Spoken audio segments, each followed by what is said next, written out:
Jadi hari ini kita sedang mengadakan pelatihan penggunaan pesawat tanpa awak atau nama lainnya drone.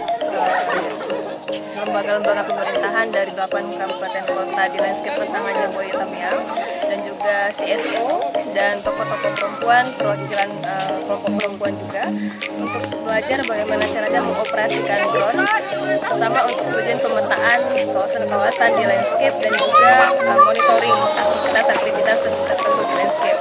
Misalnya untuk monitoring aktivitas illegal logging, aktivitas pertambangan, kemudian pemetaan kawasan kelapa sawit, pemetaan mangrove juga. Teman-teman yang baru hari ini mengenal cara pemakaian drone, apalagi ibu-ibunya yang awalnya kita merasa bukan di bidang mereka, tapi ternyata mereka melihat ini sebuah peluang untuk meningkatkan skill dan kemampuannya yang mungkin bisa diterapkan di lembaga masing-masing nanti. Itu ada program untuk saling berbagi pengetahuan juga dengan landscape lain, masuk di landscape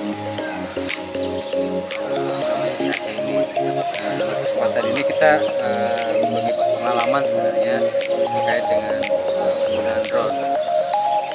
Ini kita coba pengetahuan untuk drone yang ini ya. Ntar kita juga ada drone yang besar fixed wing. Harapan buat kawan-kawan di Aceh terutama ya, jangan pernah berhenti belajar sebenarnya, karena teknologi sebagai salah satu alat buat kita bersama kawan-kawan WWF dan jaringannya di sini, Walhi dan segala macam, sebagai salah satu alat buat kita untuk advokasi memetakan wilayah, terutama hutan ataupun satwa yang ada di dalamnya.